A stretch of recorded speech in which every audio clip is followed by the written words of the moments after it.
एक नीति वचन है, सुखी होने का हेतु बताते हैं। देखो, धन धान्य प्रयोगेषु विद्या संप्रहणेषु च आहारे व्यवहारे च त्यक्त लज्ज सुखी भवेत्। त्यक्त लज्ज सुखी भवेत्। जो लज्जा को त्यागता है वही सुखी होता है। कहाँ कहाँ लज्जा को त्यागना? अब देखो, धन धान्य प्रयोगेषु, धन का उचित व्यय करना, अनाप शनाप कहीं भी व्यय करने के लिए रॉन्ग, वो सुखी होता है। कौन? जो धन का उचित प्रयोग करता है। उचित, जहां पर प्रयोजन परक है वहीं पर। एक धान्य, कितना रोटी बनाना, कितना खाना बनाना। देखा जाता है कि घर पर खाना बनता है और फिर बाहर से ऑर्डर लेकर आ जाते हैं, या घर पर खाना बनता है और इतना बनता है कि वो ओवर लिमिट हो जाता है। समझ में आ रहा है? फिर फेंक देना पड़ता है।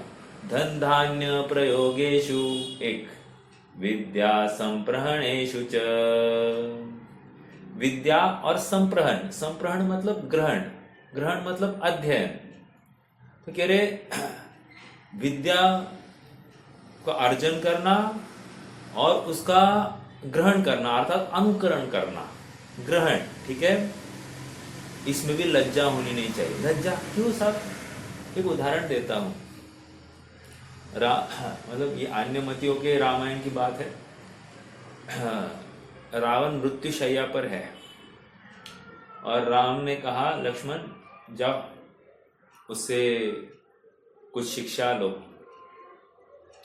तो शिक्षा लेने के लिए भेजा और लक्ष्मण बोल रहा है, बिग ब्रदर ने बोला है जाना पड़ रहा है, नहीं तो मुझे इससे बात करने की कोई मैं जरूरत नहीं समझता हूँ। ठीक है, भाई की आज्ञा के वश चला। फिर आगे क्या किया उसने बोला, मुझे कुछ तो सीख दो। तो वो क्या हुआ, उसके सर के बाजू में ना एक कुर्सी थी, वहां पर बैठ गया। रावण कुछ भी नहीं बोला। फिर उसके बाद में आया वो राम के पास में और उसने कहा कि वो कुछ भी नहीं बोला। राम ने कहा, तुम जिस प्रकार से गए तुमको विद्या नहीं मिलेगी। विद्या विनयन शोभते, अर्थात विद्या ग्रहण करनी है तो लज्जा छोड़ो और पैर पड़ो, हाथ जोड़ के खड़े हो जाओ उसके सामने और फिर विद्या अर्जन करो। विद्या ऐसे ग्रहण नहीं होती, तो लज्जा छोड़नी चाहिए। किससे सीखना? अरे छोटा भी हो सीख लेना, बड़ा भी हो सीख लेना। किसी से भी विद्या अर्जन की जाती है हाथ जोड़कर। विद्या विनयवश ही ग्रहण होती है। ओके, आहारे व्यवहारे च त्यक्त लज्ज सुखी भवे। अब क्या कह रहे? आहार और व्यवहार में भी लज्जा छोड़नी चाहिए। मतलब क्या? लोग क्या कहेंगे इसका विचार नहीं करना। हम बाहर का कुछ भी नहीं मंगाते, दुनिया सब मंगा रही है, सब बाहर का फास्ट फूड, ये वो सब वही बातें चलती है, हम कुछ नहीं करते तो हमको शर्म आती है। मैं आपको एक सच्ची घटना बोलता हूँ। क्या होता था, मैं स्कूल में था, तो स्कूल में था या कॉलेज में था मुझे ज्यादा याद नहीं, बट वो एक मेरे ज्ञान दर्पण पर वो एकदम स्पष्ट है कि हमारे दोस्त मंडली सब है ना, पिक्चर की बातें करते रहते। ये पिक्चर में ऐसा हो गया, वैसा हो गया, ये सीन वो सीन, और मैं पिक्चर ही नहीं देखता था, मतलब मालूम नहीं मुझे। तो मैं क्या करता था, पेपर में वो स्टोरी आ जाती थी उस समय में, अभी आती है कि नहीं मुझे मालूम नहीं अभी। उस समय पेपर में स्टोरी आ जाती थी इन शॉर्ट, और वो रिव्यू आता था कि देखना चाहिए नहीं देखना चाहिए, वो बस उतना पढ़ता था और फिर दोस्तों के साथ में एक आध दो कमेंट छोड़ देता था। क्यों? लज्जावश में करता था ना। तो यहां पर क्या कह रहे हैं, व्यवहार में तुम्हें लज्जा नहीं आनी चाहिए। मतलब तुम्हें नहीं आता तो नहीं आता, इसमें क्यों लज्जा महसूस करनी। तो ये भी हमको विचारणीय बिंदु है। हम लोग भयवश हम यथार्थ व्यवहार नहीं कर पा रहे हैं, एक नॉर्मल बिहेवियर नहीं कर पाते हैं, और ये भी एक तकलीफ है। समझ में आया। फिर ऐसा जीव निरंतर आकुल होता है, इसको निरंतर एक शल्य होता है, अरे आई एम लैकिंग, मैं अन्यों से थोड़ा सा कम हूं, मैं अन्यों से कम हूं, ऐसा निरंतर लगते रहता है। और इससे बाहर आना है तो हमको लज्जा छोड़नी पड़ेगी। समझ में आ रहा है क्या। फिर से मैं छंद को बोलता हूं। धन धान्य प्रयोगेषु विद्या संप्रहणेषु च आहारे व्यवहारे च त्यक्त लज्ज सुखी भवेत्। देखो हमारा व्यवहार भी ठीक नहीं है, हमको धर्म की करनी है, धर्म करना है। जिसका व्यवहार यथार्थ होता है ना, उसका ही धर्म यथार्थ होता है। जिसको व्यवहार किसको कहते यही खबर नहीं है, 4 लोगों को मिलना इतने में इसको व्यवहार लगता होगा। आई एम सॉरी टू से दिस इज नॉट व्यवहार। व्यवहार सचमुच देखना है तो सदाशिव दास जी ने रत्नकर्ण श्रावकाचार्य की वचनिका में लिखा है कि जैनी को कैसा व्यवहार करना चाहिए। 6 पेजेस लिखे हैं, पढ़ने योग्य है वो प्रकरण। हाँ, चलो बात इतनी ही चल रही है कि जिसका व्यवहार यथार्थ है वही शुद्धात्मा को ध्याने का या धर्म को समझने का पात्र बनता है। जिसको व्यवहार में ही शल्य है, लोगों को ही दिखावा, शो ऑफ में ही उसका समय जाता है, वो ठीक नहीं रह सकता। मान लो एग्जाम्पल, मैं घर में बहुत उखड़ा उखड़ा रहता हूँ और 4 लोगों में जाओ तो बहुत हंस हंस के रहता हूँ। क्या दिखाता है? मायाचारी दिखाता है कि नहीं। घर वालों के साथ मैं ठीक से व्यवहार नहीं कर सकता और 4 लोगों के साथ में मैं व्यवहार अच्छा करता हूँ, ये दिखाता हूँ। इसमें क्या दिखाता है? ये व्यवहार नहीं है तुम्हारा ठीक से। समझ में आ रहा है क्या? सब बातों का बहुत शांति से विचार करना कि हम क्या कर रहे हैं, क्यों कर रहे हैं, मेरे इस करने का फल क्या है, प्रयोजन क्या है, सबका विचार होना चाहिए। ठीक है, आ जाइए अपने प्रकरण में। प्रकरण 273 गाथा चल रही है और मोक्ष तत्व का साधन बताया जा रहा है। मुझे मोक्ष तत्व में स्वयं को आरूढ़ करना है, स्थापित करना है, तो उसके लिए साधन क्या है? साधनोत्तम करणम। करण किसको कहते हैं? जो उत्कृष्ट साधन होता है उसको करण कहते हैं। यहां पर भी उत्कृष्ट साधन क्या हो सकता है, इसकी बात चल रही है। 3 बताए। एक तो पदार्थ का यथार्थ श्रद्धान, एक अभ्यंतर और बाह्य परिग्रह का त्याग, 2, और तीसरा विषयों का त्याग, 3। ये 3 बातें जिसके पास है, अर्थात ये 3 एट्रीब्यूट्स, क्वालिटीज जिसके पास है, वो नियम से सुखी बनता है। ठीक है। एक बात और विचार की कि जब कह ही रहे हैं बाह्य अभ्यंतर परिग्रह का त्याग, नीचे बाह्य अभ्यंतर परिग्रह का त्याग ऐसा बता ही रहे हैं, तो विषय से विरक्ति क्यों बताया? छंदानुरोध से बताया। छंदानुरोध एक, और दूसरा बाह्य अभ्यंतर परिग्रह का त्याग बाद में करना है, 5 मिनट बाद। बाह्य अभ्यंतर परिग्रह का त्याग मतलब क्या? वो कह रहे हैं कि बाह्य अभ्यंतर परिग्रह का त्याग तुम्हारे विषय से विरक्ति के बिना हो नहीं सकता। और विषय से विरक्ति यदि तुम्हें शल्य हो किसी भी चीज का, तुम विषय से विरक्त नहीं हो सकते। लोग क्या कहेंगे, लोग क्या कहेंगे, ये क्या कहेंगे। अभी मान लो मैं मेरे दोनों टाइम का टिफिन लेके जाता हूँ और सभी उसी के बारे में कमेंट करते रहते हैं, निरंतर कमेंट करते रहे। मैं कहीं जाता हूँ और मैं मेरा टिफिन लेकर साथ में जाऊँ तो निरंतर लोग उसी के बारे में कमेंट करें, तो मुझे लगता है अरे यार I am odd man out, और लोग भयवश चलो यार खा लो यार, ये मतलब लोग प्रेशर भी करते हैं, तो ये प्रेशर में उनका मन रखने के लिए मुझे करना होता हो तो गया काम से। समझ में आ रहा है क्या? मान लो मैं कहीं जाऊँ, कोई मुझे आइए चाय पी के जाइए, नहीं आपको चाय पी कर ही जाना पड़ेगा। हम कहे भाई साहब हम चाय नहीं पीते, नहीं पीना ही पड़ेगा। अब ये क्या हो गया? भयवश हम ना चाहते हुए भी उनके घर चाय पी के आते। ये क्या हो गया? लज्जा। समझ में आ रहा है क्या? तो जिसको लज्जा आती है किसी भी कार्य में, वो विषय से हट ही नहीं सकता। मैं ये कह रहा हूं, मैं तो एग्जाम्पल अलग दे रहा हूं, लेकिन हमको किसी भी विषय संबंधी शल्य है तो हम विषय से विरक्त नहीं हो सकते। हाँ, इसलिए तत्व सूत्र में एक सूत्र ही आया, निश्चल्यो व्रति। व्रति नियम से निश्चल्य, उसको किसी का भी ऐसा खेद नहीं होता कि ये नहीं हुआ मेरे जीवन में, मैं ये नहीं कर पाया। नो, लोग क्या कहेंगे, नो। समझ में आ रहा है क्या? उसको एकदम निष्पृह, निराकुल और स्वाधीन उसकी प्रवृत्ति होती है। वो एकमात्र स्वभाव को ध्यानने के लिए तत्पर है, क्योंकि उसको अपने स्वभाव में पूर्णता दिखती है, परिपूर्णता दिखती है, अपने में कुछ कमी ही नहीं देखता है। तो फिर वो उसको बाहर की क्या परवाह? समझ में आया? बाहर की परवाह किसको होती है? देखो मैं आपको और एक एग्जाम्पल देता हूं। मान लो एग्जाम्पल, किसी काल में ना मेरे सर के बाल है ना थोड़े से घटने लग गए, और घटने लग गए तो मुझे थोड़ा सा शल्य आने लग गया। अरे मैं अच्छा नहीं दिख रहा हूँ।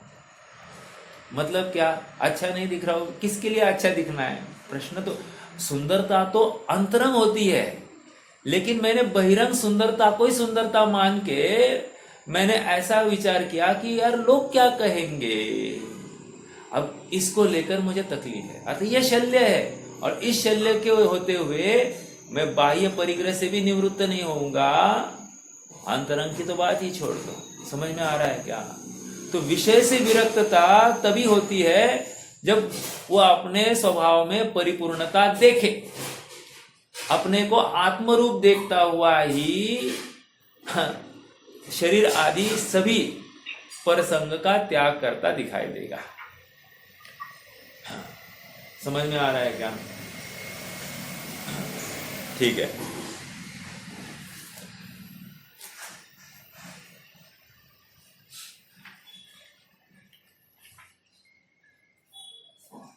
कल और एक बात आ गई थी। क्या बात आ गई थी? कि ज्ञेय तत्व और ज्ञान तत्व में जो प्रवीण हुए हैं, अनेकांत के द्वारा ज्ञात संपूर्ण ज्ञान तत्व और ज्ञेय तत्व के यथावस्थित स्वरूप में प्रवीण है।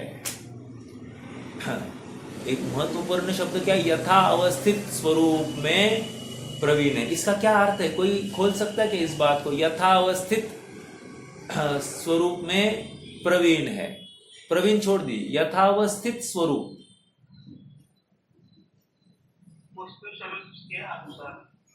हाँ, यथावस्थित का अर्थ चाहिए,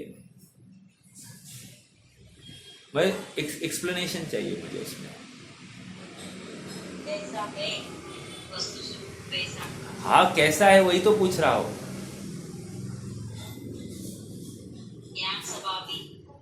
अरे नहीं, वो स्वाधीन है, स्वतंत्र है, प्रत्येक वस्तु का अपने चतुष्टय में रहना ये यथावस्थित है।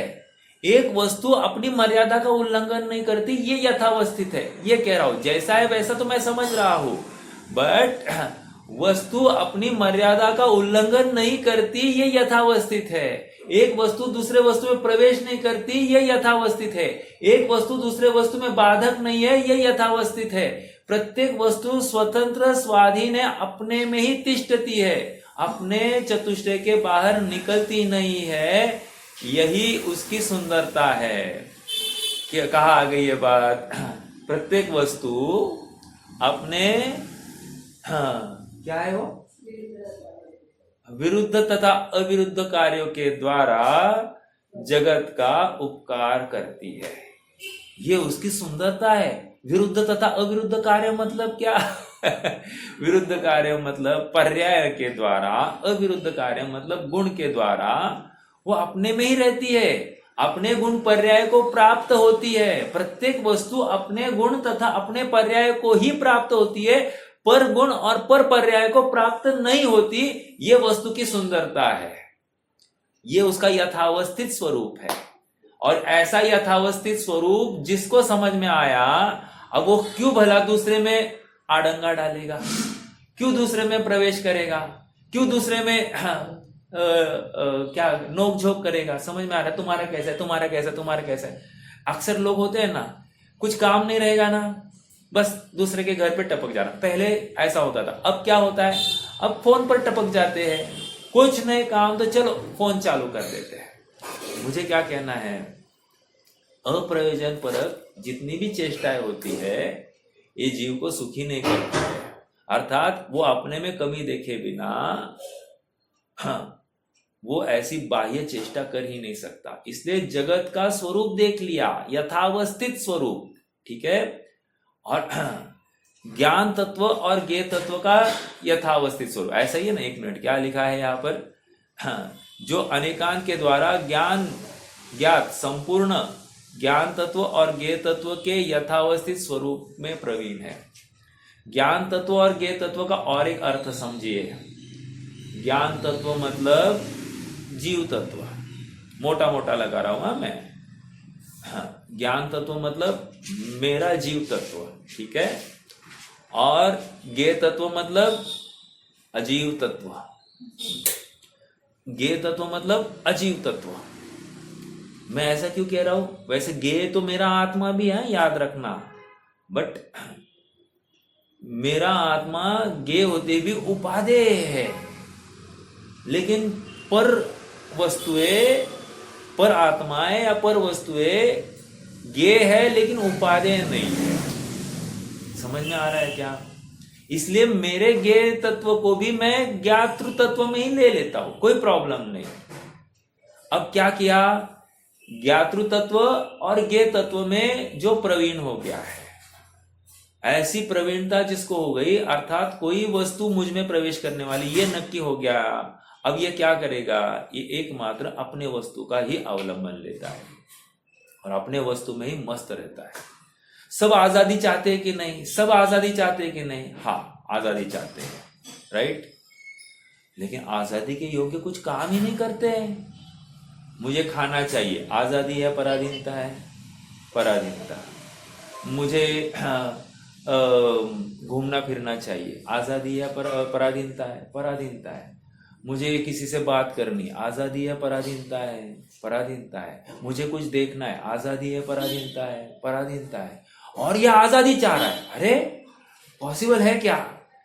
तू कर रहा है विपरीत प्रवृत्ति और आजादी की मांग कर रहा है, ये इम्पॉसिबल है। खाना पीना, उठना बैठना, बोलना चालना, सब कुछ पराधीन क्रियाएं है, इसमें तुझे पराधीनता भाषित नहीं होती। यही तेरी प्रॉब्लम है, यही तेरा दुख है। यदि ये तुम्हें बोलना चालना, खाना पीना ये दुख रूप भाषित होवे तो तू यहां से बाहर निकलेगा। समझ में आ रहा है क्या? ज्ञेय तत्व ज्ञातृ तत्व में प्रवीणता कैसे आएगी, यथावस्थित स्वरूप कैसे जानेंगे? कोई वस्तु किसी में प्रवेश नहीं करती है, इतना कहने से काम नहीं होता। अपने विरुद्ध तथा अविरुद्ध कार्य से जगत का उपकार करती, इतना कहने से काम नहीं होता। वैसा अनुभव करना है, वैसी प्रतीति करनी है। प्रतीति हुए बिना काम नहीं होगा। स्वीकृति बहुत जरूरी है। हम स्वीकृति हो गई ना, हमने बोल दिया ना, हम बड़ा धड़ाधड़ बोल लेंगे। अरे बोलना अलग चीज होती है। बोलना तो तोता भी बोलता है भाई साहब। तोता का बोलना भी बोलना है, तुम्हारा बोलना भी बोलना है। तुम्हारे बोलने और उसके बोलने में क्या है? दोनों में प्रतीति नहीं है। हम चाहते हैं प्रतीति, अटैचमेंट डिटैचमेंट। तुम बोलते हो लेकिन अटैच्ड हो, और ज्ञानी बोलता है वो डिटैच्ड है, और हमारा सारा प्रयोजन डिटैचमेंट के साथ में है। समझ में आ रहा है क्या? हम कितने आसक्त है, वो आसक्ति हमको दुख का कारण है। हम कितने मूर्छित है, वो मूर्छा वो दुख का कारण है। ठीक है, आइए थोड़ा सा आगे बढ़ेंगे। ये मुझे लगा और थोड़ा सा खोला जाए, क्योंकि इसमें बहुत गहराई है, बहुत गहराई है। देखो फिर से आप देखो, जितने बार पढ़ेंगे ना उतने बार उसमें से अलग अलग भाव आते हैं। कल हमने पढ़ा, कल अलग तरफ से लिया अपन ने विषय को, अब थोड़ा सा अलग तरह से लिया। देखो जो अनेकांत के, अभी यह अनेकांत शब्द में बहुत बड़ी खेल है, मैं इसमें जाऊंगा नहीं लेकिन अनेकांत अपने आप में अनेक पहलू के ऊपर चिंतन करने की अपेक्षा रखता है। ठीक है, अनेकांत इन शॉर्ट निश्चय और व्यवहार के द्वारा, समझ में आ रहा है क्या? निश्चयात्मक स्वरूप और व्यवहारात्मक स्वरूप का नक्कीकरण करके यह अनेकांत हो जाता है। समझ में आ रहा है क्या? जो अनेकांत के द्वारा ज्ञात संपूर्ण ज्ञान तत्व और ज्ञेय तत्व के व्यवस्थित स्वरूप में प्रवीण है। और देखो, और ये क्या कह रहे, प्रवीणता चाहिए। प्रवीणता मतलब क्या? वो इतना मन जाए। प्रवीणता कब आएगी? मुझे प्रश्न है आप सबसे, प्रवीणता कब आती है हमको? When we become excellent, efficient कब होते हैं अपन? एफिशिएंसी कब आती है? जैसे एक दांत का डॉक्टर है, हाँ, पहले क्या है, उसको दांत ठीक से देखना भी आता नहीं था, आज धड़ाधड़ काम कर रहा है। क्यों कर रहा है? एफिशिएंसी है, निरंतरता। उसी कार्य को बारंबार करने से निरंतरता। अब एक नासिक में एक डॉक्टर है, हाँ, वो इतना एफिशिएंट है, वो इम्प्लांट्स बिठाने में, हाँ, मतलब फटाफट बोल देता है कि तुम्हारा कितना खर्चा होगा, कितने सिटिंग्स होगी, क्या क्या होगा, कुछ। और उसको बिल्कुल टेंशन नहीं। उसके पास में सैकड़ों डॉक्टर आते हैं सीखने के लिए। मुझे अलग बात कहनी है, एफिशिएंसी कब आती है? बारंबार निरंतरता से। उसी प्रकार हमारे चिंतन में एफिशिएंसी, निरंतरता कब आएगी? प्रवीणता कब आएगी? हम बारंबार ज्ञान तत्व और ज्ञेय तत्व का यथार्थ स्वरूप, व्यवस्थित स्वरूप को समझकर उसको अंगीकार करें, अप्लाई करें अपने जीवन में। और मूल रूप से इस शरीर को ही अपना अलग मानना है ना साहब। हम क्या है, दुनिया को अलग कह सकते, लेकिन इस शरीर को कब कहेंगे अलग? और सारा खेल इस शरीर में अटका है। खाना पीना, उठना बैठना, बोलना चालना, सबका रिलेशन इस शरीर के आश्रित है। ये शरीर छूट जाए और दूसरे पर्याय में चला जाए तो कदाचित इसकी उपेक्षा भी हो जाए। मैंने पहले भी कहा था, मान लो मैं मर जाऊं, मरकर अन्य पर्याय में यहां पर आ जाओ, इसी घर में आ जाओ, अन्य पर्याय में, मुझे घर वाले भी स्वीकार नहीं करेंगे, नहीं करते। आती है ना वो घटना। एक आदमी था, उसका गुरु उसको कहता था आजा जल्दी स्वाध्याय कर। वो कहता था नहीं, अभी समय नहीं है, कमाने के दिन है। कमाया, फिर बोला, उसको कमाना चालू हो गया, बोला आ जाओ सीखने के लिए। नहीं, अभी तो शादी हो गई है, अब उसका ध्यान रखना पड़ता है, तो फिर अभी टाइम नहीं है। फिर बाद में क्या, शादी होने के बाद में बच्चे हो गए। बच्चे होने के बाद में बच्चों का देखना है, उनको उठाना, संस्कार देना, स्कूल बोल सब लगाना, उसमें टाइम नहीं है, खत्म हो गया वो। फिर बच्चे बड़े हो गए, अभी आ जा, अब कोई प्रॉब्लम नहीं, तुम निवृत्त भी हो गए हो, नहीं अभी नहीं, उनकी शादी करनी है। शादी हो गई, अब तो आ जा, नहीं अब बच्चे होने वाले, उनको देखकर फिर निवृत्त हो जाऊंगा। उनके बच्चे हो गए, बच्चों को खिलाने लग गया, अब बोला आ जाओ, नहीं बोल रहे, अब इनका बहुत देखना है, ये बच्चे दोनों बिजी होते मेरे, तो पोता पोती को देखना मुझे ही पड़ता है। गया पूरा जीवन खत्म, पूरा जीवन खत्म। अब क्या, अब ये मरकर कुत्ता बन गया, घर का ही कुत्ता बन गया, रक्षा कर रहा है, किसी मतलब गलत व्यक्ति को आने नहीं देता है, अपने पुत्र पौत्री की पोता पोती की बहुत ख्याल रखता है। लेकिन क्या करे, वे पत्थर मारते, डंडा मारते हैं, इसको बहुत उकसाते हैं, मर के फिर बैल हो गया उनके ही खेत में, बट फिर भी वो पीछा नहीं छोड़ रहा है। कहना क्या है मुझे, मतलब ये किस किस परिणाम में हुआ होगा? वही का कुत्ता होना, वही का बैल होना, वही का कोई क्रीचर बनना, कोई ना कोई परिणाम होगा कि नहीं? मैंने ऐसा कोई कर्म बांधा होगा कि नहीं, मुझे बराबर उसी जगह पर आ रहा हो? तो कौन से परिणाम के फल में ये आ रहा है? अति आसक्ति इस शरीर में, इस घर में, इस परिजनों में। जितनी आसक्ति ज्यादा, उतना भटकाएंगे, उतना मुझे संसार भटकना पड़ेगा। समझ में आ रहा है क्या? ज्ञान तत्व और ज्ञेय तत्व का कि प्रवीणता कैसे प्राप्त करनी है? पहले इनसे आसक्ति तोड़ो, पहले इससे आसक्ति तोड़ो। आसक्ति तोड़े बिना नहीं काम हो सकता। जिसने बहुत मेहनत से धन दौलत इकट्ठा की है ना, उसको लगता है इतना किया है, अब इसका क्या करूं, योग्य हाथ में सौंप कर जाओ, फिर से वो टेंशन में है। समझ में आ रहा है क्या? बिल्कुल निश्चिंतता नहीं है। और निश्चिंतता आने के लिए एकमात्र तत्व विचार आवश्यक है। जग में न हमारा कोई था, हम भी न रहे जग के साथी। हम जग का साथ नहीं दे सकते क्योंकि कोई हमारा साथी है ही नहीं ना। ये शरीर भी जब साथी नहीं है तो अन्य की क्या बात करते हैं?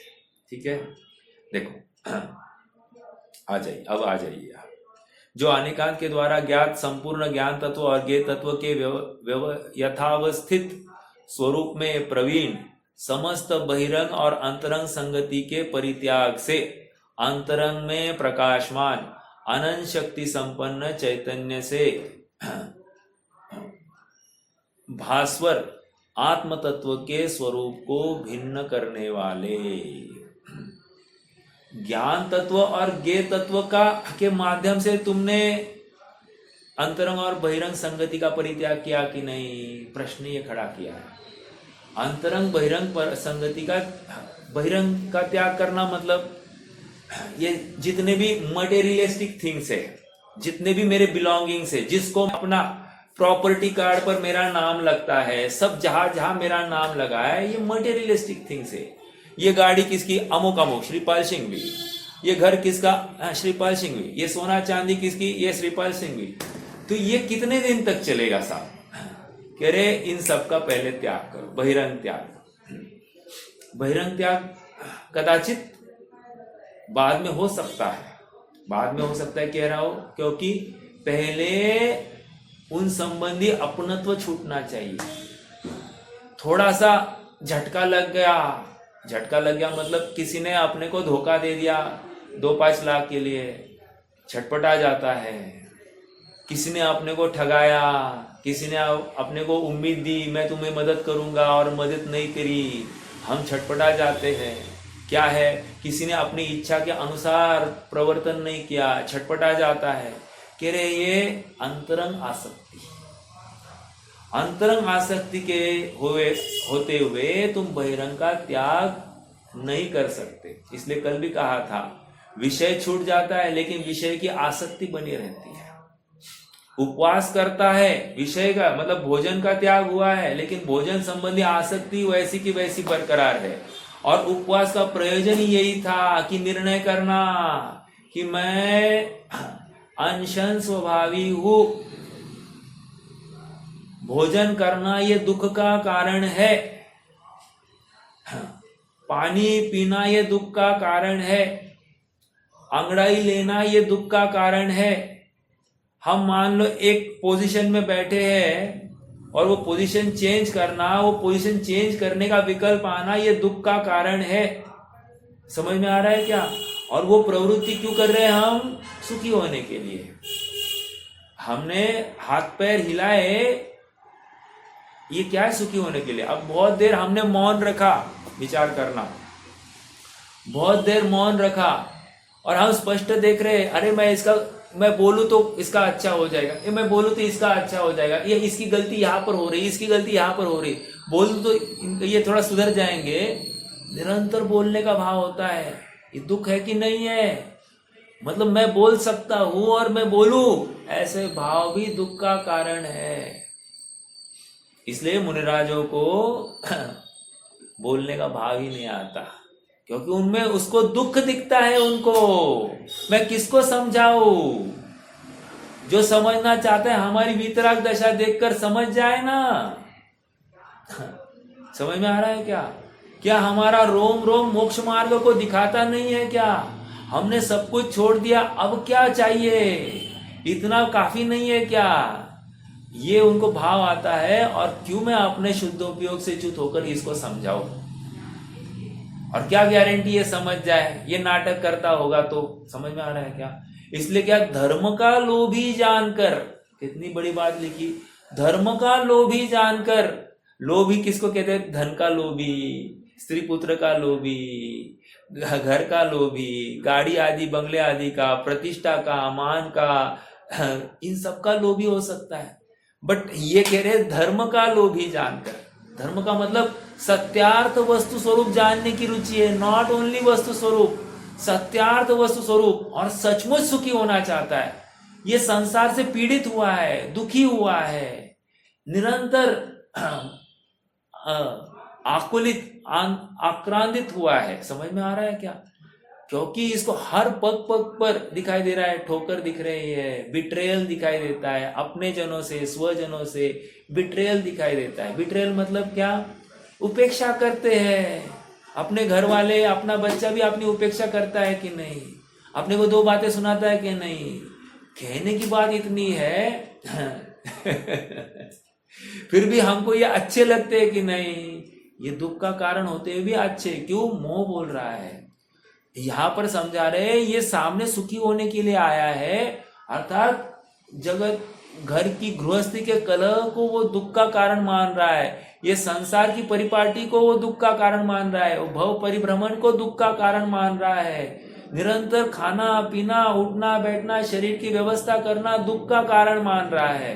तभी जाकर अब बोला अब बस हो गया, इस शरीर की अभी सेवा करते करते मैं थक गया हूं, अब मैं कुछ भी नहीं करूंगा, अब मैं तत्व निर्णय पूर्वक मेरा सुख कैसे होगा इसका विचार करूंगा। इसलिए वो मुनिराज के सामने खड़ा है और अत्यंत गिड़गिड़ाता है, मुझे सुखी होने का मार्ग बताओ, क्या करूं, कैसे चालू करूं?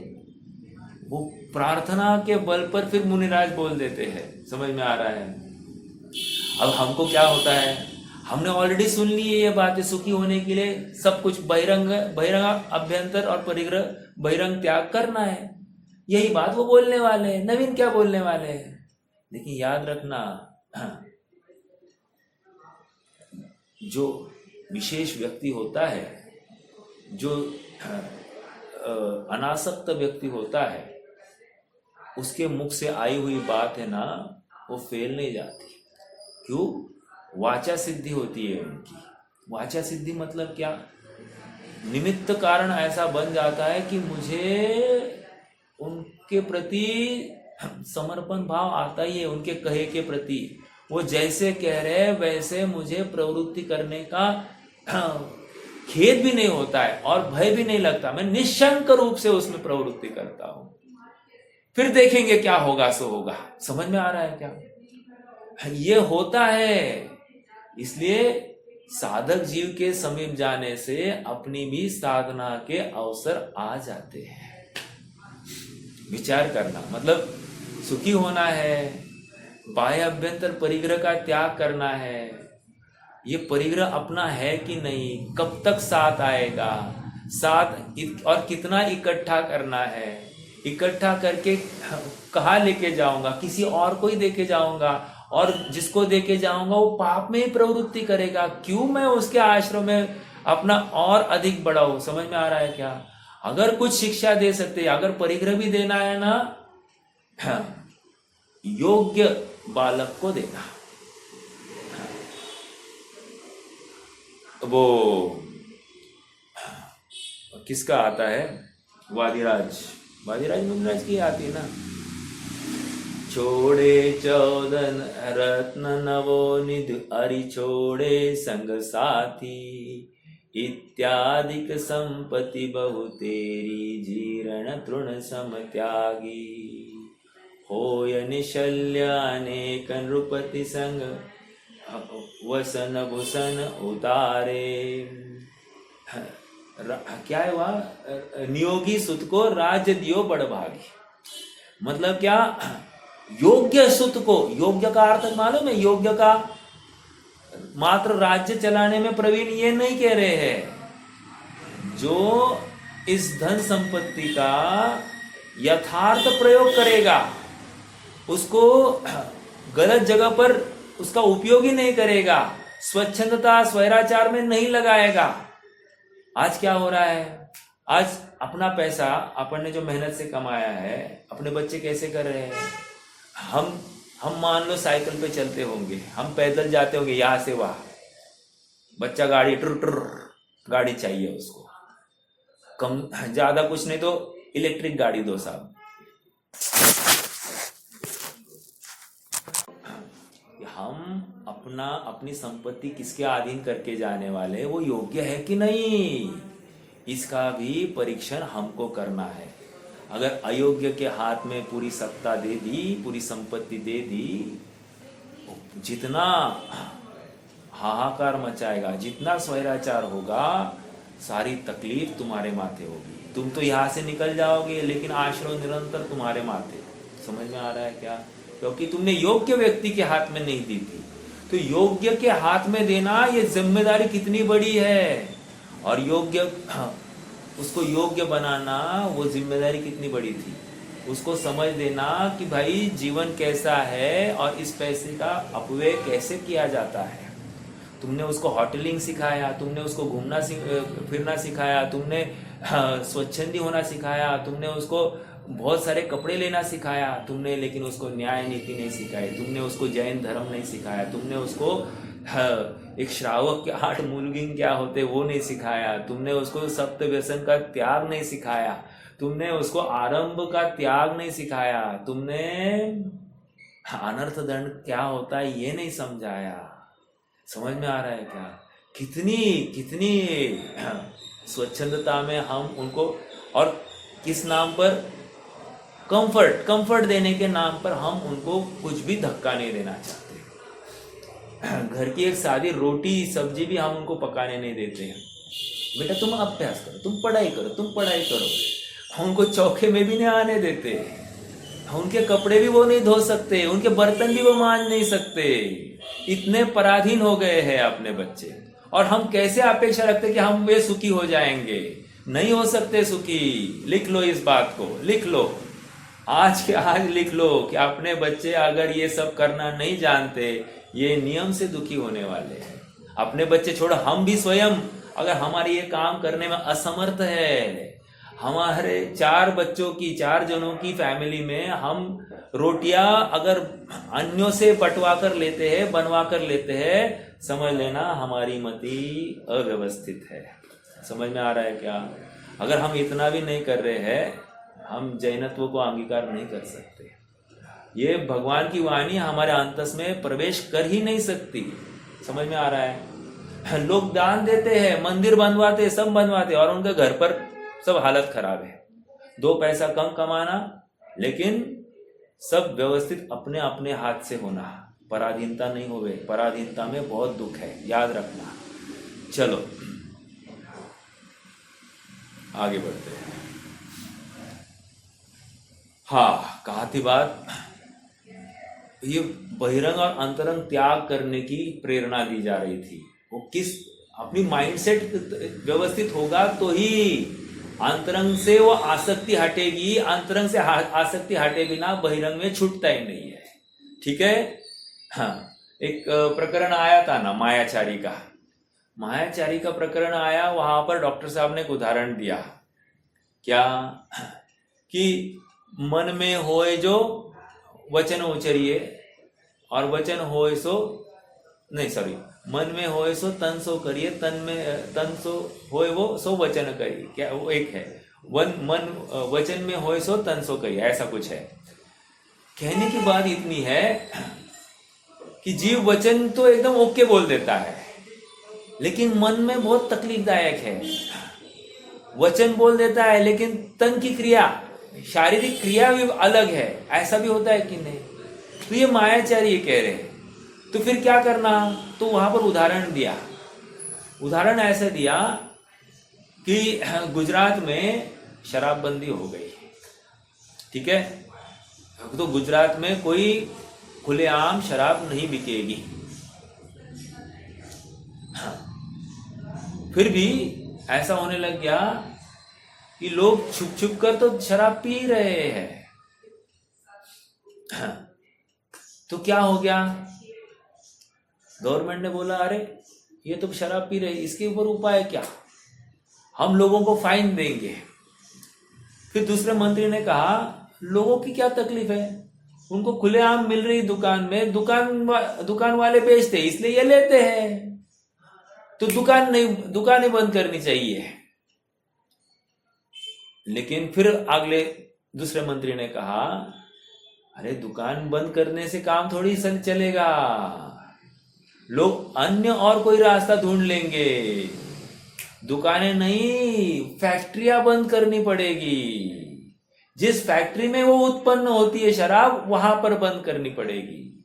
इतना उदाहरण क्यों दिया, जिस मन में विकार उत्पन्न हुआ है, जिस मन में इच्छा उत्पन्न हुई है, जिस मन में वो आसक्ति उत्पन्न हुई है, जिस मन में वो राग उत्पन्न हुआ है, जिस मन में वो द्वेष उत्पन्न हुआ है, उस मन को काबू कर दो तो अपने आप वचन भी सुधर जाएगा और तन की क्रिया भी सुधर जाएगी।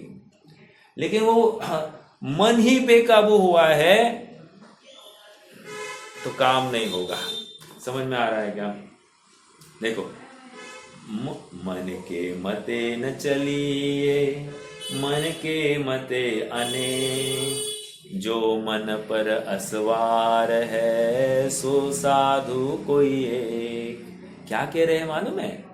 मन के मते न चलिए, मन के मते अनेक मते मतलब मार्ग, मन के कहे हुए बिल्कुल नहीं चलना, एक। दूसरा, मन के मते अनेक, क्यों? मन बहुत विषयों में फैलाता है। ओके, जो मन पर असवार है, लेकिन जिसका मन के ऊपर काबू है, जो मन पर असवार है सो साधु कोई एक। वो एक ही बिरला वो साधु हो सकता है। हम इसलिए सबसे पहले मन को कंट्रोल करने की बात होती है। और मन को कंट्रोल करना मतलब क्या? धारणा करना, ये सामने एक सिचुएशन खड़ी करना और उस सिचुएशन में मुझे क्या रिस्पॉन्ड करना है, कैसे रिस्पॉन्ड करना है। समझ में आ रहा है क्या? जरूरी नहीं सिचुएशन उसी समय हो गई हो, लेकिन विचार करना, अगर ऐसी सिचुएशन आई तो मैं क्या करूंगा, अगर ऐसी सिचुएशन हो गई तो मैं क्या करूंगा। क्योंकि सिचुएशंस तो बता कर नहीं आती ना हमको, तो इसलिए हमको मन के माध्यम से अपने को परखते रहना। और जहां पर अधिकता की चाह होती है ना, मन को बोलना कीप क्वाइट, इतना ही मिलेगा। समझ में आ रहा है क्या? बराबर जैसे एग्जाम्पल, हमने कोई मिठाई खाई, मिठाई बहुत स्वादिष्ट हो गई, तो अपने आप एक और खाने के लिए मन छटपटाता है कि नहीं? बस ये आसक्ति। समझ में आया? एक खाने में आसक्ति नहीं थी, लेकिन और एक खाने में तीव्र आसक्ति है, और उसी समय मन को कंट्रोल में ले लेना। हाँ, गोपाल कृष्ण गोखले या अगरकर कोई एक होगा, उनके दोस्त ने उनके लिए एक हापुस आम की पेटी भेजी थी, और उनकी पत्नी ने आम सुधार कर उनके सामने रखा। उन्होंने आम का सेवन किया और कहा आम तो स्वादिष्ट है। पत्नी ने कहा मैं और एक आम सुधार के रखती हूँ। उन्होंने कहा नहीं, मैं अपने को इस आम के अधीन होना स्वीकार नहीं करूँगा। ओह, क्या कहा? मैं अपने आप को इस आम के अधीन होना स्वीकार नहीं करूँगा। अर्थात मन के ऊपर काबू, कि हम उससे प्रभावित नहीं होंगे। समझ में आ रहा है? ये बहुत विचारणीय बिंदु है कि हमको लगता ही नहीं है कि हम किसी वस्तु के अधीन हो गए हैं। हाँ, अभी हम जैनियों के घर पर क्या होता है, आम के तो क्रेट के क्रेट आते हैं, तो आम इतना, मतलब सीजन में आम इतना होता है कि आम बात हो जाती है, मतलब एक खाओ, दो खाओ, तीन खाओ, कौन रोक रहा है? लेकिन नहीं, कंट्रोल। समझ में आ रहा है? रेट्स का तो कोई विचार करना नहीं है। हम देखो धन का व्यय कैसे हो रहा है। समझ में आ रहा है? गेहूं 40 रुपया किलो का 42 रुपया किलो हो जाए, बहुत महंगा हो गया, बहुत महंगा हो गया, बहुत महंगा बहुत महंगा हो गया कहते हैं। और मेरा प्रश्न है आप सबसे कि मान लो 4 जनों की फैमिली है, कितना कितना गेहूं लगता होगा साल का? मान लो 100-150 किलो लगता होगा। 150 किलो का, हाँ मतलब 4-5-6 हजार, 5-6 हजार का खर्चा है, राइट। और एक आम का सीजन चला जाए, कम से कम 10-10 हजार का खर्चा हो जाता है। 10-10, 15-15 हजार का। लोग तो उससे ज्यादा करते होंगे, मैं उसकी बात नहीं कर रहा हूँ, एक नॉर्मल बात कर रहा हूँ। हाँ मतलब जो लोग ज्यादा खर्चा करते हैं ना, वो जनवरी फरवरी वाले खाने वाले होते हैं। मतलब कितने आसक्त होते हैं। मतलब सबसे पहले हमारे घर आम, और 5-5 हजार रुपया डजन वाले आम लेकर आते हैं। और ऐसा एक फूटी कौड़ी किसी को मदद करना उनको स्वीकार नहीं है, लेकिन 5-5 हजार रुपया का आम, हाँ मतलब एक आम की कीमत निकालिए आप, ऐसा भी है। मुझे क्या कहना है, मतलब गेहूं में ₹1-2 बढ़ गया तो हमको तकलीफ होती है, और आम के ऊपर इतना खर्चा हो जाता है, तिगुना चौगुना खर्चा हो जाता है, वो हमको उसकी खबर ही नहीं पड़ती है। समझ में आ रहा है क्या? ये कह रहे धन का व्यय कैसे करते हैं हम, खाने पीने में कैसी हम स्वच्छंदता धारण करते हैं, लज्जावश कहो या स्वच्छंदतावश कहो, हमको विवेक नहीं है। और जिसको विवेक नहीं वो सुखी नहीं हो सकता, ये कह रहे हैं। मैंने स्टार्टिंग में जो छंद बोला था, जो विवेक से रहित है वो सुखी हो ही नहीं सकता, क्योंकि उसको समझ नहीं है हर चीज का व्यय कैसे करना। वो ये विचार नहीं कर सकता, जब मेरे देशवासी, जब मेरे साधर्मी भूखे हैं, मैं ये कैसे खा सकता हूं, नहीं विचार कर सकता। मैंने कमाया मैं खाऊंगा, इसको ऐसे लगता है। समझ में आ रहा है क्या? बहुत विचारणीय बिंदु है कि हम क्या कर रहे हैं और हम किस दिशा में आगे बढ़ रहे हैं। स्वच्छंदता के नाम पर हम इतने न्यूक्लियर हो गए हैं, संकुचित हो गए हैं कि हमको साधर्मी नहीं दिखाई देता, हमको हमारा परिकर या हमारे भारतवासी नहीं दिखाई देते। बहुत तकलीफ की बात है, विचार करना। हाँ, आगे बढ़ते हैं। तो अंतरंग संगति के परित्याग से अंतरंग में प्रकाशमान अनंत शक्ति संपन्न चैतन्य से भास्वर आत्म तत्व के स्वरूप को भिन्न करने वाले। अब ये जो चिंतन है ना, ये चिंतन की अधिकता हो गई, प्रवीणता आ गई, तो क्या हो गया, अपने आप विषय कषय से निवृत्त होता है। और जब विषय कषय से निवृत्त हो गया है, मात्र विषय कषय से निवृत्ति आवश्यक नहीं है।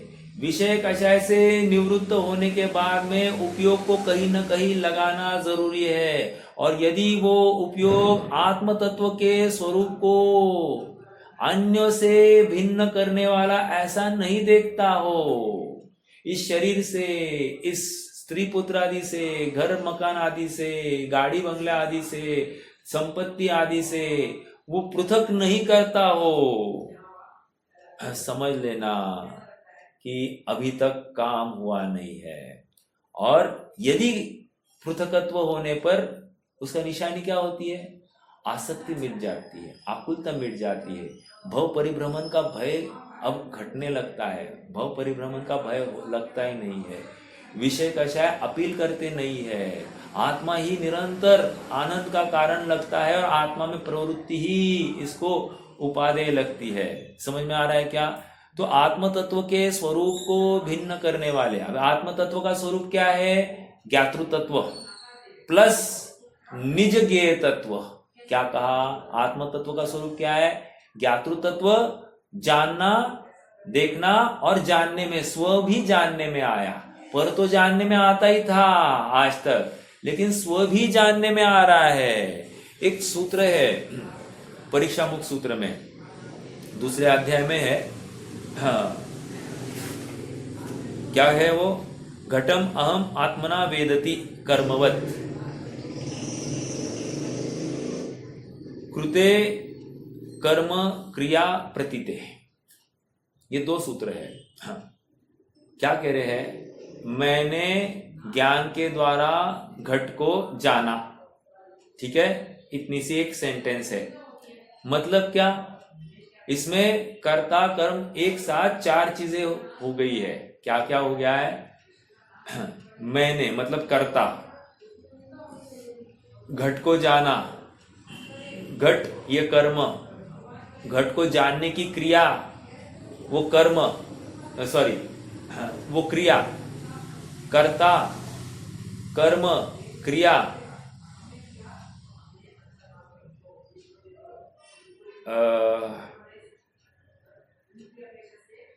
और ज्ञान के द्वारा ये साधन, ज्ञान के द्वारा ये साधन। मैंने ज्ञान के द्वारा घट को जाना, तो ज्ञान के द्वारा ये साधन, तो कह रहे इसमें चार बातें हो गई।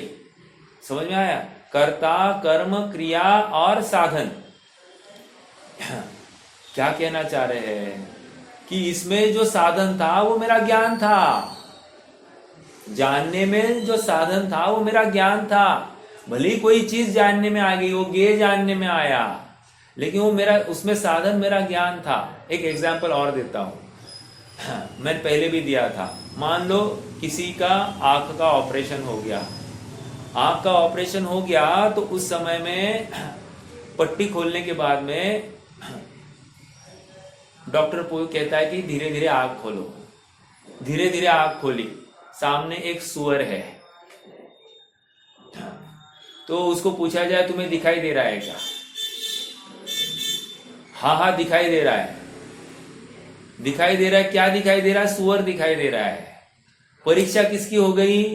आंख की परीक्षा हो गई। उसी प्रकार अर्थात आंख मतलब ज्ञान, ज्ञान जानने में आ गया। अभी हमको क्या दिखाई दे रहा है? सुअर दिखाई दे रहा है, गाली दिखाई दे रही है, प्रशंसा दिखाई दे रही है, निंदा दिखाई दे रही है, हमको रोटी खाना पीना दिखाई दे रहा है, लेकिन ज्ञान नहीं दिखाई दे रहा है। हम थके हैं ये दिखाई दे रहा है, लेकिन ज्ञान नहीं दिखाई दे रहा है। समझ में आ रहा है क्या? हाँ, मुझे रोग हुआ ये दिखाई दे रहा है, लेकिन ज्ञान नहीं दिखाई दे रहा है। जहां पर जानना हो रहा है वो जाननहारा नहीं दिखाई दे रहा है, और बाकी सब कुछ दिखाई दे रहा है। ये हमारी भेद विज्ञान करने की कमी, अर्थात ज्ञान तत्व और ज्ञातृ तत्व में जो प्रवीणता लानी है वो प्रवीणता नहीं आई है, अर्थात हमारा अभ्यास कम है। और ये अभ्यास निरंतर करना है हर चीज में। मैं रोटी बना रहा हूं, तो इसमें ज्ञातृ तत्व कौन है, जानने वाला कौन है, साधन कौन है? साधन दिखाई दे रहा है क्या मुझे? ये मैं देव दर्शन कर रहा हूं, तो साधन कौन है? वो जाननहारा। समझ में आ रहा है क्या? मैं स्वाध्याय कर रहा हूं, उसमें मतलब साधन कौन है? वो जाननहारा। मैं बोल रहा हूं, तो बोलने में जो साधन कौन है? वो जाननहारा। मैं सुन रहा हूं, तो सुनने में साधन कौन है? वो जाननहारा। तो ऐसा वो जाननहारा निरंतर दिखता है कि नहीं दिखता है? नहीं दिखता है तो प्रवीणता नहीं आएगी, प्रवीणता नहीं आएगी तो रुचि नहीं आएगी, रुचि नहीं आएगी तो आत्मानुभव नहीं करेगा। समझ में आ रहा है? तो क्या कह रहे? अनंत शक्ति संपन्न चैतन्य से भास्वर आत्म तत्व के स्वरूप को भिन्न करने वाले, और इसी कारण आत्म तत्व की वृत्ति स्वरूप गुप्त व सुसुप्त समान प्रशांत रहने से, जब ऐसा भेद विज्ञान होता है, अब इसको कहाँ बाहर की पड़ी है, वो डुबकी लगाता है। डुबकी लगाने पर अब क्या हो गया? स्वरूप गुप्त हो गया। समझ में आया? हाँ, अमृतचंद्र स्वामी क्या कह रहे? स्वरूप गुप्त से अमृतचंद्र की इसमें किंचित भी कर्तृत्व नहीं। समझ में आया?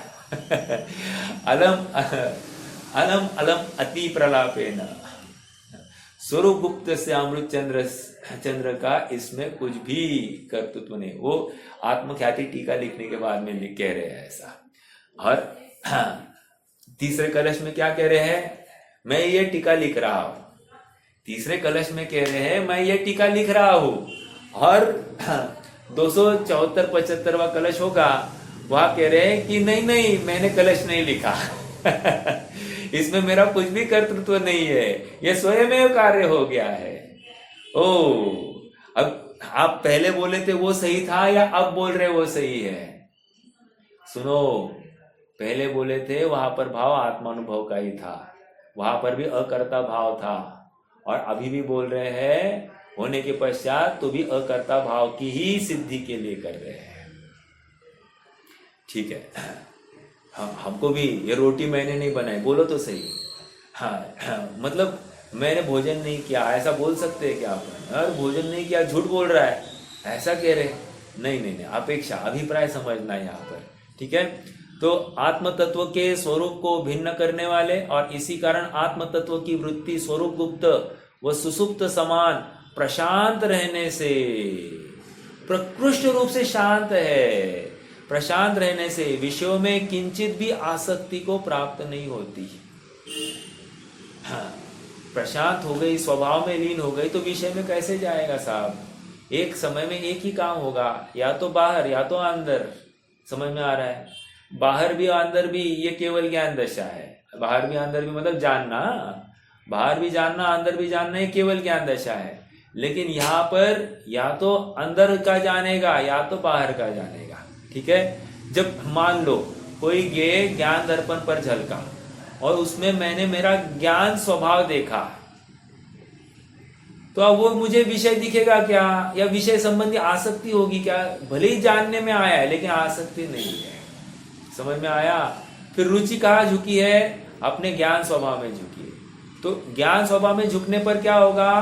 कुछ काल में वो अपना स्वरूप गुप्त ही हो जाएगा, उसी में रमेगा, उसी में जमेगा, क्योंकि उसमें संपूर्णता दिखाई देती है, उसी में सुख दिखाई देता है, तो वहां पर प्रवृत्त हो जाएगा, ठीक है। स्वरूप गुप्त व सुसुप्त समान प्रशांत रहने से विषयों में किंचित भी आसक्ति को प्राप्त नहीं होने वाले सकल महिमावान भगवान शुद्ध है। भगवान मतलब क्या? भगवान शुद्ध है मतलब किसकी बात कर रहे हैं? वे कार्य परमात्मा की बात कर रहे हैं। कार्य परमात्मा मतलब मान लो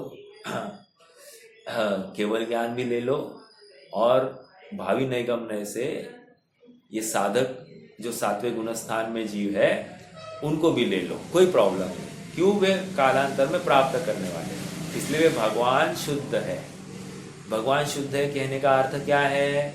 वो पर्याय की शुद्धता का ख्याल रहा है। ऐसे पर्याय में कोई शुद्ध होता है, ऐसी प्रवृत्ति से पर्याय में भी शुद्ध हुआ जाता है। क्यों? स्वभाव में तो सभी शुद्ध है, स्वभाव से सभी शुद्ध है।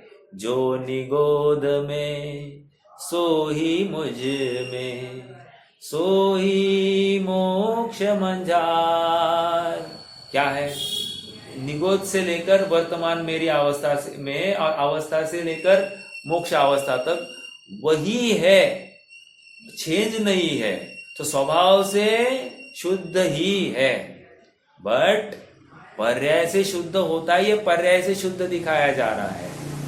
जीव कारण परमात्म त्रिकार, वही है अंतस्तत्व अखंड। क्या है वो? हुए कार्य परमात्मा निर्बल, अर्थात तुम कार्य परमात्मा हो गए, तुमने उसी का अवलंबन लेकर तुम कार्य परमात्मा हो गए। कार्य परमात्मा मतलब कारण परमात्मा का अवलंबन लेकर कार्य परमात्मा, और इस कार्य परमात्मा को यहाँ पर शुद्ध कहा जा रहा है। समझ में आया ना? शुद्ध के बहुत अर्थ होते हैं, शुद्ध के बहुत अर्थ होते हैं। अभी यहाँ पर्याय, शुद्ध पर्याय को यह शुद्ध कहा जा रहा है। और वो शुद्ध पर्याय क्यों हुई शुद्ध?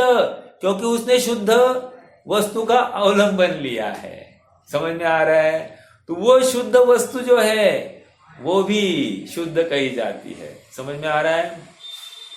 हाँ। और एक स्थूल शुद्ध है, प्रमाण का शुद्ध। प्रमाण का शुद्ध किसको कहते हैं? कौन बताएगा? देखो, एक दृष्टि के विषय वाला शुद्ध हो गया, एक पर्यायर्थिक न्याय वाला शुद्ध हो गया। समझ में आया? अब मैं प्रमाण का शुद्ध पूछ रहा हूं।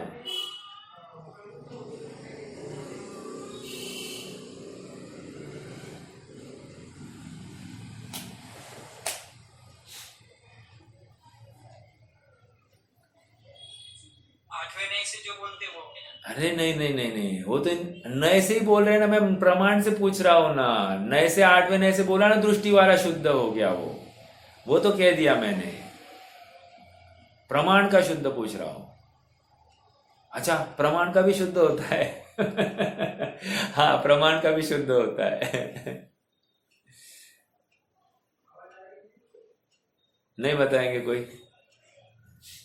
अरे प्रमाण का शुद्ध मतलब और कुछ नहीं, अपने से अभिन्न और पर से भिन्न, शुद्ध अशुद्ध त्रिकालवर्ती समस्त पर्याय का जो पिंड है, वो पिंड, वो वस्तु, वो द्रव्य, वो शुद्ध है।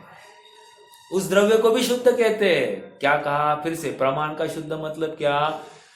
त्रिकालवर्ती शुद्ध अशुद्ध पर्याय का पिंड, सो जो द्रव्य है ना, उसको शुद्ध कहा जाता है। समझ में आ रहा है?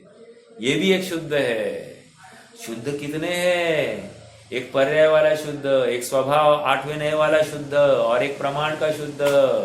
ऐसा सब हमको जानकारी चाहिए, कौन से शुद्ध की चर्चा चल रही है, तो उस रूप से अपना चिंतन चले। ठीक है? अर्थ यथार्थ ग्रहण करने के लिए, शुद्ध का भी अर्थ ग्रहण करने के लिए कितना जरूरी है, नहीं तो अर्थ का अनर्थ कर बैठेंगे अपन। कहाँ आ गई आ बात? समय हो गया है, चलो रुक जाते हैं, कल देखेंगे। 2-3 लाइन थे, कल देखेंगे। कोई प्रश्न है तो रख सकते हैं।